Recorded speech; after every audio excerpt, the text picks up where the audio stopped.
Hey there, welcome back to our channel. If you're worried about selling your home before you've secured your next one and you're wondering if there's a way to avoid the nightmare of being stuck without a place to live, don't worry, we've got you covered. In today's video, we're sitting down with our trusted mortgage expert, Carlos Villalon from Gold Star Mortgage Financial Group. We'll be discussing exactly how you can buy your next home without the fear of being left homeless. So stick around because we're not only sharing actionable steps, but also real stories of people who've used these methods to make a seamless move. Ozzie and I are your go-to real estate experts in Huntley, Crystal Lake, Algonquin, Woodstock, Hampshire. You get it. McHenry County, Northern Illinois, we're here for you. We specialize in helping empty nesters, like many of you, transition to the next chapter of their lives. You may have raised your family in your current home, but now you're ready for something more suited to your current needs and wants. One of the biggest concerns we hear from our clients is, what if my house sells but I haven't found my next one yet? It's a valid concern, and the idea of being caught in limbo is stressful for a lot of people. But today we're here to ease those fears and show you there are plenty of solutions to this problem. Now let's get to the heart of the matter.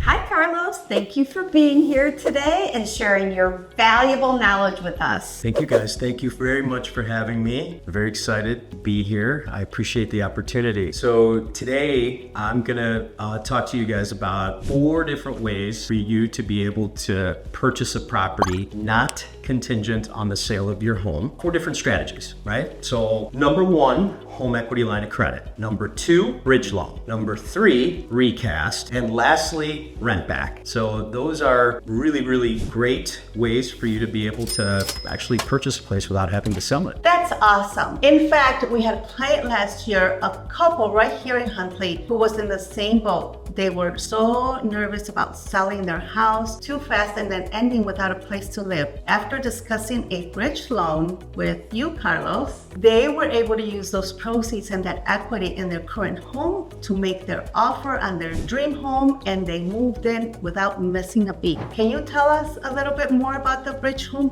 I can. So a bridge loan is a way for you to be able to bridge the gap in equity between the home that you have now and the home that you want to purchase, right? So let's just say, for example, you are purchasing a property for, let's say, $400,000, and the home that you own now, you have $500,000 in equity just sitting there, right? So you can essentially take a bridge loan on the home that you own right now, up to 80% of the value of what that is, and then close on the purchase of the next one. And then the moment that you sell the property to, whoever it might be at a later date, that loan will get paid off from the net proceeds of the sale of your home, right? So you won't have a mortgage anymore. So great way. When they did that and they sold that house, they actually sold it for over asking price. So they were able to get everything in place, and so it worked out so nice for them. No surprise in this market. That's awesome. Carlos, you mentioned a HELOC. Can you tell us a little more? What is that exactly? Okay, so HELOC stands for Home Equity Line of Credit. So kind of the same concept as a bridge loan. However,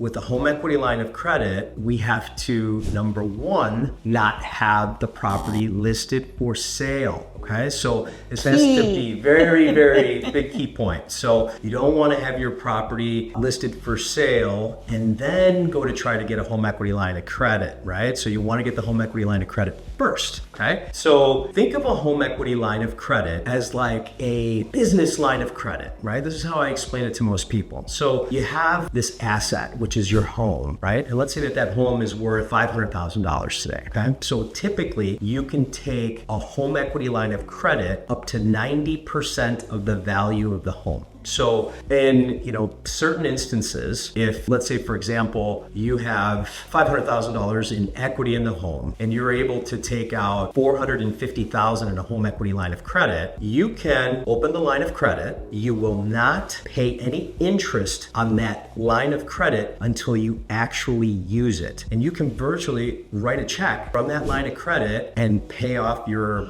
new purchase right at the time of closing. Typically, the fees on a home equity line line of credit are minimal to zero. Wow. The only thing that you have to watch out for, and it's not, in my opinion, it's very inexpensive, but some of the home equity lines of credit will have a $500 early termination fee within the first 3 years. So $500. But if it gets you the home that you want and you don't have that whole fear of being homeless, I think that's a worthwhile expense, fantastic, right? Yeah, that's, So then when you close on your previous house, you close on it, you pay off the home equity. Right, it's the least expensive option.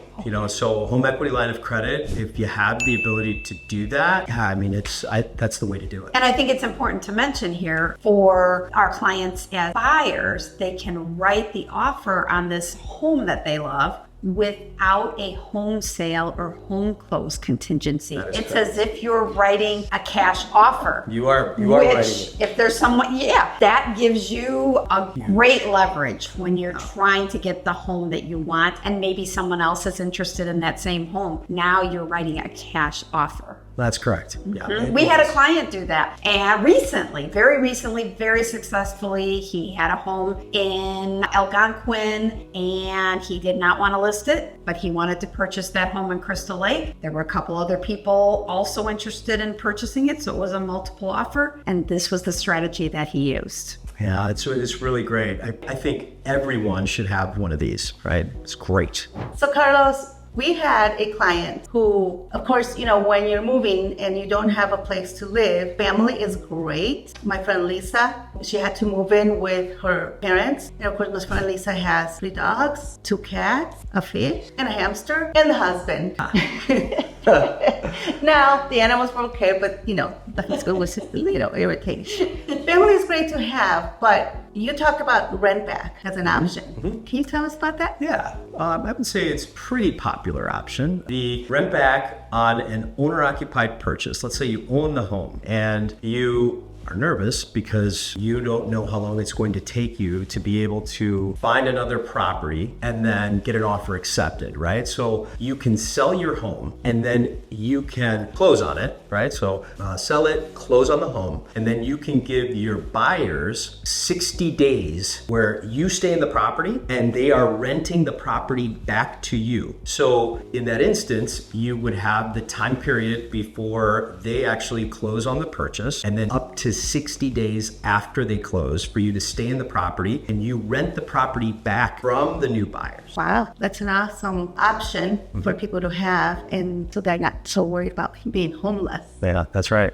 Yeah. So Carlos, the fourth option is you mentioned a recast. Yes. Tell us about that. Right. So recast, otherwise known as a one-time principal reduction and reamortization. So let's say that your home, you have no mortgage on it, or maybe you have a small mortgage. Really doesn't matter. But let's say that you want to purchase the next property and you have about 5% to be able to put down on the purchase of the next one. But most of the money that you have is tied up in the equity of your home. As long as you can qualify for your existing liabilities on your current mortgage and the new one, right? So the new property with putting 5% down, you would close on the new purchase, let's say in a month, right? We close on the new purchase, you put 5% down, and then let's say it takes you about, say 30 to maybe 60 days. I doubt it in this market, but let's just say it takes you 30 days to close on it, right? You're going to take the equity that you're going to get from the sale of your home and you're going to do a recast on the mortgage that you took out. Recast is not a refinance. It's a one-time principal reduction and reamortization where you take the money, one-time cash infusion. It's kind of like a time machine, going back in time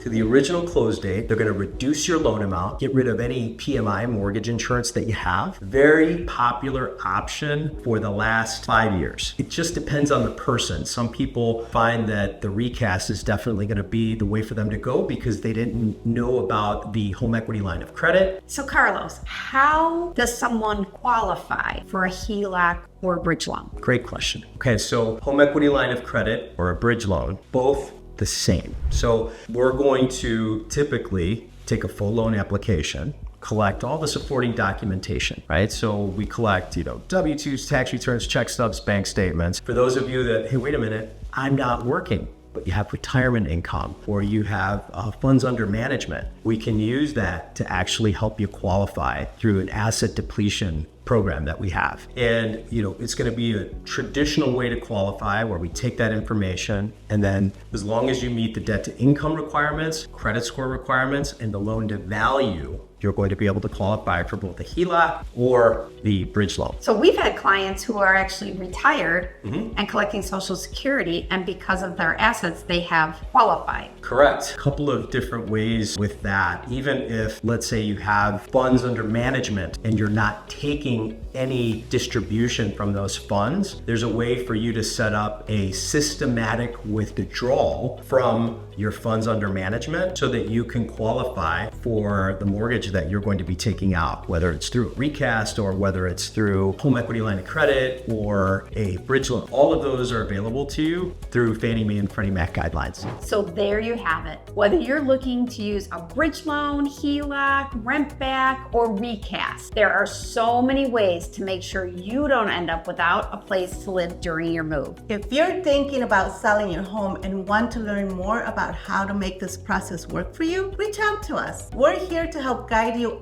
every step of the way. And don't forget to leave a comment below with any questions you have. And make sure to subscribe to our channel and hit that notification bell so you don't miss any of our future videos. We'll be sharing more insider tips on the real estate market, so stay tuned.